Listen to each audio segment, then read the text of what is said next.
Les Canadiens sont appelés aux urnes pour le 28 avril, mais qu'est-ce qui devrait guider leur choix? Est-ce que c'est plus ce que les partis proposent ou les menaces de Donald Trump?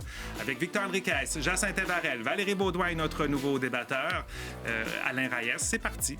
30 minutes de débat.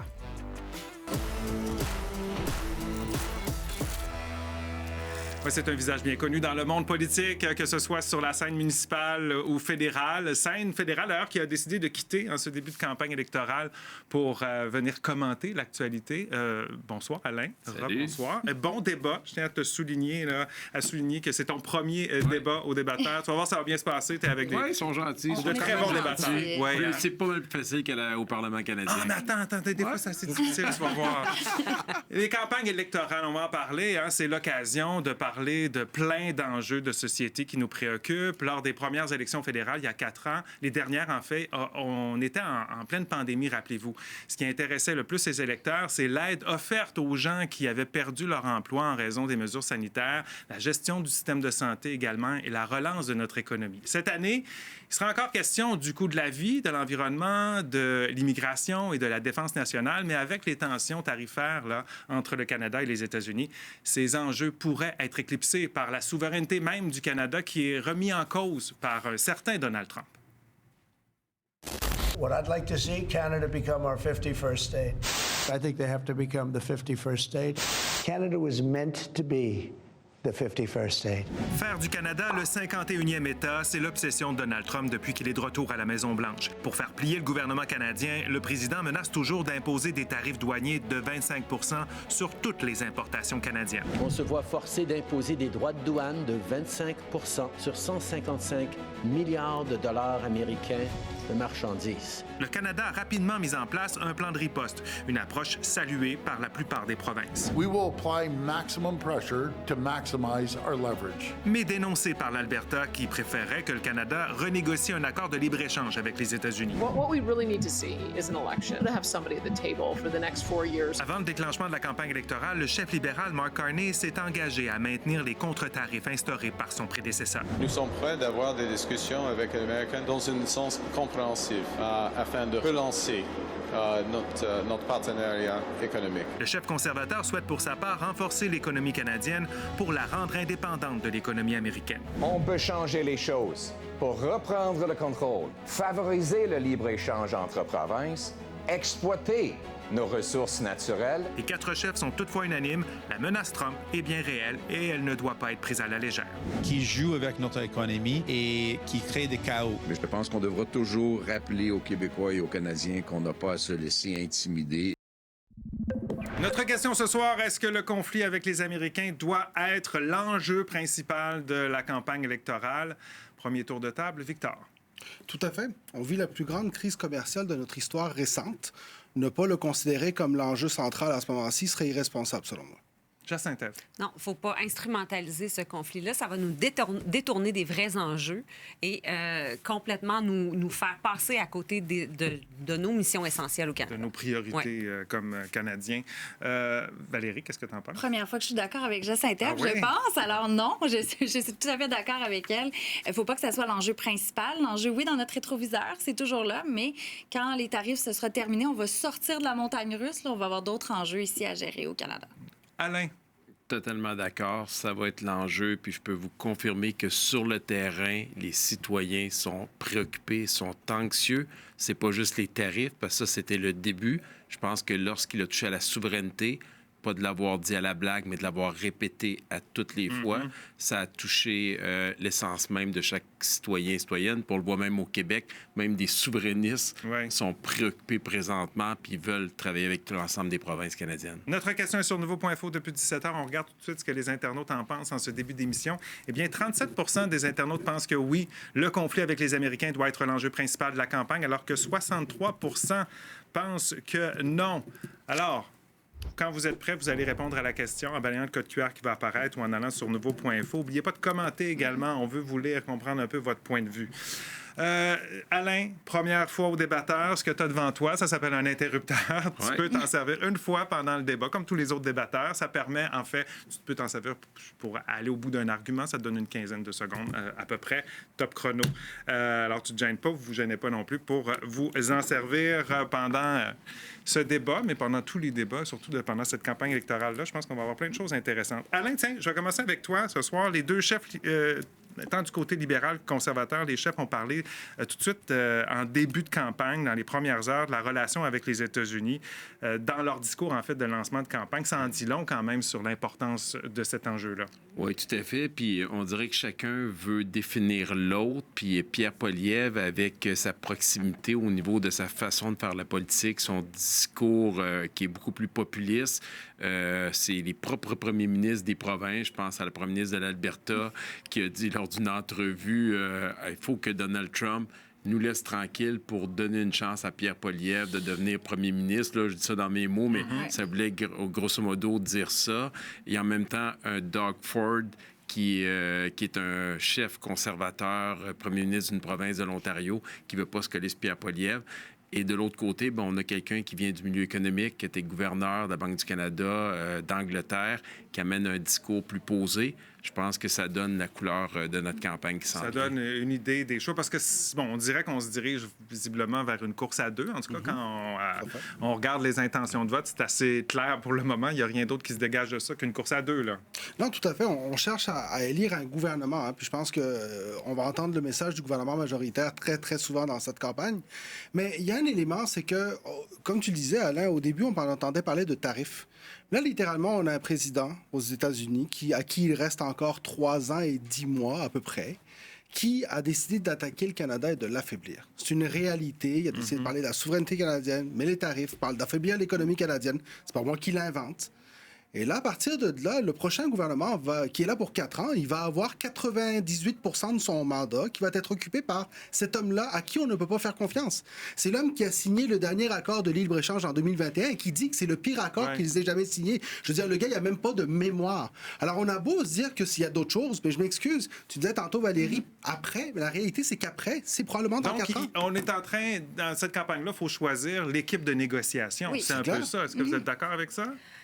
On est en train de tomber dans un gros piège de la distraction politique qui est très utile. Pour Mark Carney, une distraction politique qui est très utile en ce moment durant la campagne électorale. On tente de faire peur aux Canadiens avec un ennemi extérieur, alors que notre principale préoccupation, ça devrait être la faiblesse de notre économie, les barrières interprovinciales qu'on n'est pas capable de défaire. Ça fait des mois là, qu'on se dit qu'il faut défaire les barrières interprovinciales. Qu'est-ce qu'on a fait jusqu'à maintenant? Très peu sur ce qu'il y a à faire. On a un écart de productivité avec les États-Unis qui est énorme, qui ne dépend absolument pas de l'administration Trump. C'est une distraction politique, électoraliste, populiste, qui est utilisée à la fois par le Parti libéral et par le Parti conservateur. Pourquoi on doit faire tout ça? On doit faire tout ça parce qu'on a quelqu'un au sud de la frontière qui a décidé de mettre au vidange les 40 dernières années de collaboration économique entre les États-Unis et le Canada. La réalité, c'est que tout ce que tu dis est vrai, mais ce qui nous a amenés là, c'est la façon que Donald Trump gère sa relation avec le Canada. Alors, oui, je m'excuse. Mais la faiblesse de notre économie ne dépend que de nous. La faiblesse de notre économie ne dépend que de nous. Ce que nous dire, c'est qu'on est responsable de notre faiblesse. C'est juste que... Mais la réalité, c'est que... Est-ce que Donald Trump nous l'a mis en plein visage, un peu, notre faiblesse? Il nous l'a mis en plein milieu du visage. Donald Trump, c'est clair. Et là, on est d'accord sur le débat, mais peut-être pas... Moi, je pense pas que c'est une distraction. Par contre, je dois dire ce qui se passe du côté de la frontière. Je pense que c'est un gros mot, la distraction, en ce moment. Ce qu'il faut faire, c'est pas... Je vais reprendre l'expression distraction. Il ne faut pas juste prendre ça et ne pas parler des autres enjeux. Alors moi, pourquoi je dis que ça ne devrait pas être l'enjeu principal, c'est qu'il est là. Et j'ai l'impression que ça va prendre 90% de la campagne. Mais mon souhait quand même, comme une personne qui va devoir élire aussi un gouvernement, voter, c'est d'avoir quand même des gens qui vont défendre d'autres enjeux. Parce qu'il n'y a pas juste les États-Unis. Oui, il y a ça, c'est gros, mais ça va être quoi pour l'environnement? Ça va être quoi pour l'immigration? C'est quoi, qu'est-ce qu'on promet au niveau économique? Et il ne faut pas oublier que c'est un gouvernement majoritaire aussi. Donald Trump va finir son mandat, puis le prochain premier ministre qu'on va élire va être encore là. Et Donald Trump, peut-être que dans 2 mois, pour étudier le personnage depuis au moins 8 ans, 3 mois, va décider que finalement, ben là, les tarifs, il a fait tout ce qu'il avait à faire, puis sa cible, ça va être autre chose. Donc, il faut quand même avoir une vision sur le long terme, mais je le disais, je reprends mon exemple du rétroviseur. Donald Trump, il est toujours là, il souffle même dans notre cou ici. Alors, il faut quand même le prendre en considération. Je ne dis pas qu'il ne faut pas le faire. Ce que tu me dis, c'est qu'on n'a pas la garantie combien de temps qu'il va souffler dans notre cou. Non, puis il faut quand même penser à autre chose, pas juste aux États-Unis. Ni la garantie du contrat. Il y a quelque chose sur lequel je suis totalement d'accord. Il nous a mis en pleine face plusieurs de nos faiblesses que nous avons ici. Mais il faut quand même les gérer avec lui présentement. On parle d'environnement. On peut bien faire tout ce qu'on veut. Si notre premier allié fait tomber toutes les mesures environnementales de son côté, nos entreprises ne pourront jamais être compétitives puis en respectant les différents accords internationaux. C'est pas juste le Canada qui est attaqué présentement. On se rend compte que c'est tous les pays. Puis on le voit par les alliances qui sont en train de se faire avec l'Europe parce que il y en a un qui est attaqué, mais la journée que lui est attaqué, ça veut dire qu'il y en aura un prochain. On a nos ressources, nos minéraux. On ne faut pas mettre quand même nos valeurs environnementales à la poubelle parce que Donald Trump, lui, par exemple, est climato-sceptique ou autre. T'sais, personnellement, c'est comme société, on veut. Mais c'est pas là. C'est au niveau économique. Si leurs entreprises ne doivent pas respecter les normes puis que ces produits-là viennent à notre pays, nos propres entreprises ne peuvent pas compétitionner de façon Vous savez, égale c'est pas avec quelque eux. chose qui n'est arrivé qu'à nous. Hein. Puis rappelez-vous, lorsque la guerre en Ukraine a débuté, comment les Européens ont été pris de panique par leur dépendance au gaz russe, par exemple. Ils se sont rendus compte à ce moment-là que leur proximité énergétique avec la Russie était mise à mal par la situation. On n'est pas les seuls qui sont confrontés à la rupture d'alliances historiques. C'est ça la réalité. Et cette alliance-là, maintenant, la question, c'est qu'est-ce qu'on en fait? Je ne dis pas qu'il ne faut pas parler des autres enjeux, mais ces enjeux-là sont maintenant dans un contexte duquel ils sont indissociables. C'est le fait qu'on a un président. C'est sûr qu'il y a une loupe américaine. Ben, bien sûr. Il y a une loupe américaine pour voir les Je vous rappelle notre question ce soir. Est-ce que le conflit avec les Américains doit être l'enjeu principal de la campagne électorale qui vient de commencer? Allez répondre à la question. Et n'oubliez pas de commenter également. On s'arrête quelques minutes.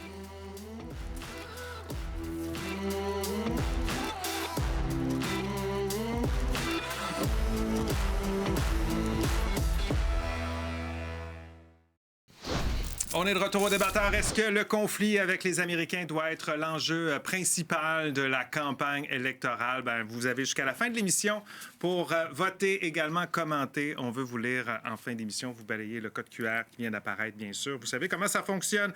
Alors, si, je vais me tourner un peu vers Valérie et Jacinthe-Ève, si l'enjeu, cet enjeu-là, qui, quand on regarde les sondages, quand on parle aux gens, préoccupe énormément les Canadiens et particulièrement les Québécois, si on ne le met pas comme enjeu principal, qu'est-ce qui devrait être l'enjeu numéro 1 de cette campagne électorale? Mais c'est sûr que ça part de ça en ce moment, tous nos débats. Là. Par rapport à l'immigration, ce qu'on a fait à la frontière, ça part bien sûr de ce que Donald Trump a dit. Sinon, est-ce qu'on en aurait parlé autant? Peut-être oui, en campagne, on le disait tout à l'heure, les conservateurs l'auraient mis de l'avant. Bon, l'économie et tout ça. Mais il faut quand même penser à, oui, il y a les tarifs, mais à part les tarifs, qu'est-ce qu'on veut comme société au Canada? Qu'est-ce qu'on veut avoir comme valeur qu'on met de l'avant? Je parlais de l'environnement tout à l'heure, de l'économie, l'immigration. Il y en a plein comme ça. Qu'est-ce qu'on souhaite avoir? Quel partenariat on veut développer?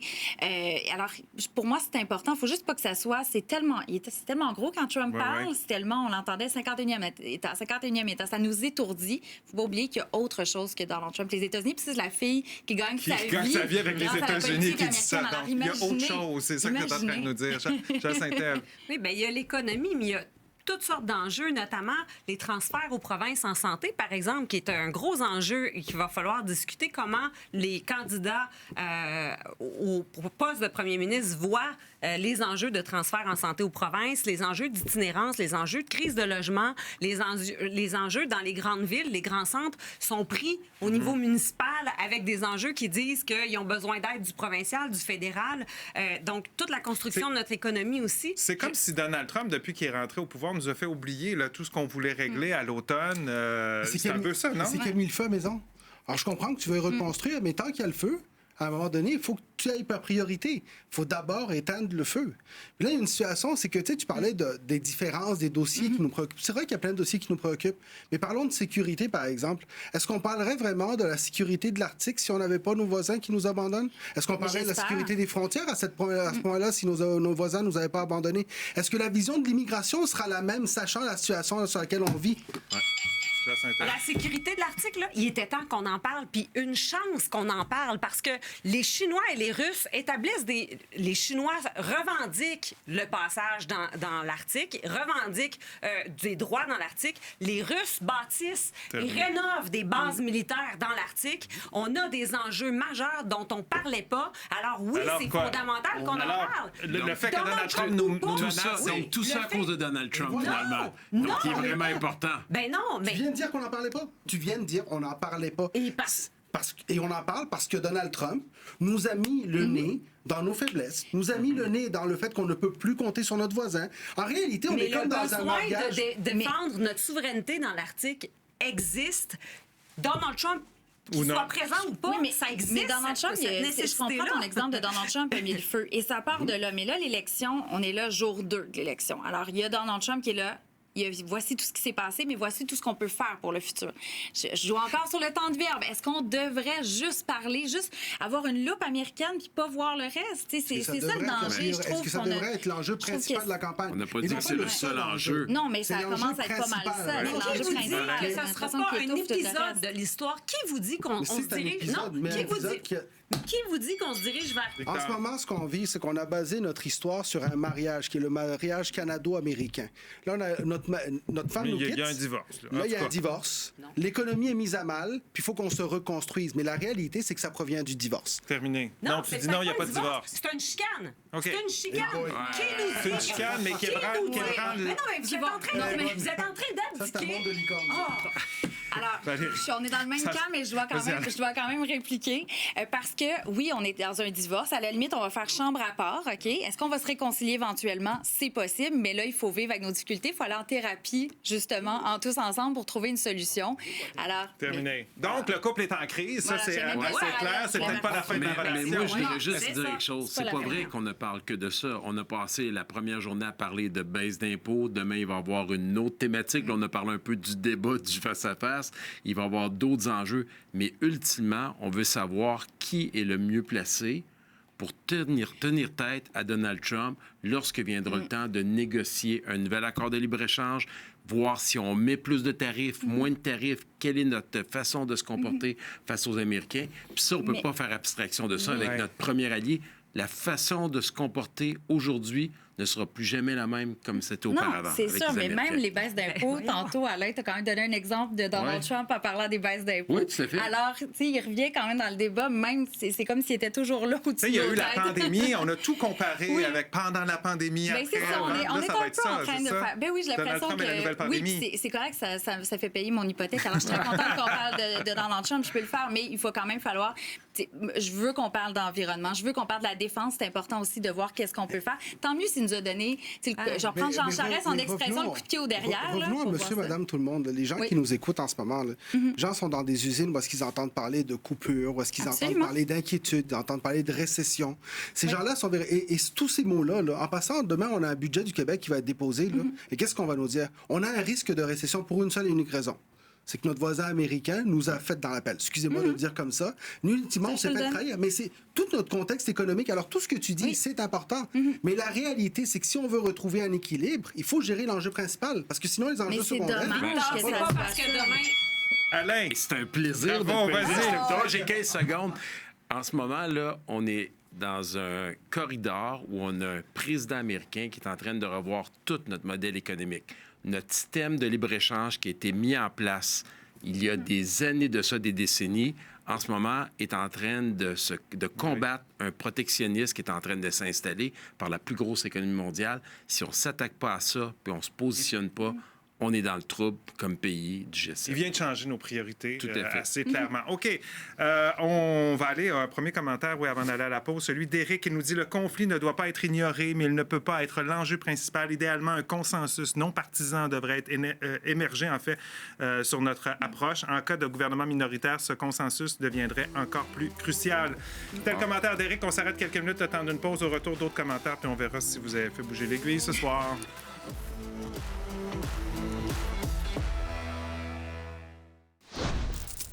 On est de retour au débatteur. C'est le moment de lire quelques commentaires concernant notre question. Est-ce que le conflit avec les Américains doit être l'enjeu principal de cette campagne électorale-là?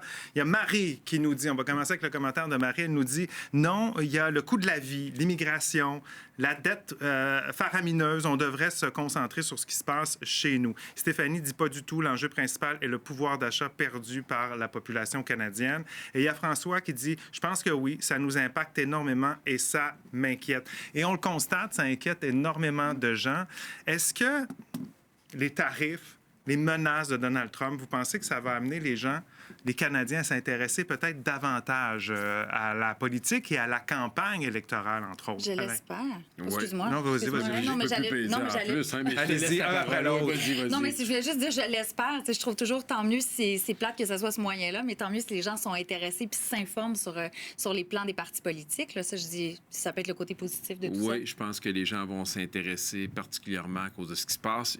Avant les fêtes, j'aurais pas dit ça. On avait comme une personne qui s'en allait directement pour devenir premier ministre. Maintenant, on a une vraie campagne, puis les gens vont s'intéresser à ce qui est proposé, puis c'est une bonne nouvelle de ce côté-ci. Oui, qu'est-ce que vous pensez de ce côté-ci? Moi, j'espère qu'ils vont s'intéresser davantage et j'espère qu'ils vont s'intéresser au point où ils vont réaliser que les tarifs qu'on impose nous-mêmes vont faire mal à notre économie et qu'ils demandent à leurs élus ou à leurs candidats aux élections de cesser les contre-tarifs pour qu'on soit en mesure d'apprécier l'effet américain exclusivement, parce que là, on va tout amalgamer ensemble. Et tu vois, Jean-Santé a entièrement raison. Il faut justement avoir un premier ministre et un gouvernement qui va bien gérer la question des tarifs pour pas que ça nous fasse aussi mal à nous que ça fera aux Américains. Est-ce que vous pensez que ça peut aller jusqu'à changer peut-être les priorités des Canadiens, que normalement ils demanderaient telle ou telle chose d'un chef? Je pense qu'il y en a une qui est assez évidente qui est apparue quand on s'est mis à parler du corridor énergétique et que l'ensemble des premiers ministres du Canada ont dit oui. Ça fait des années que les conservateurs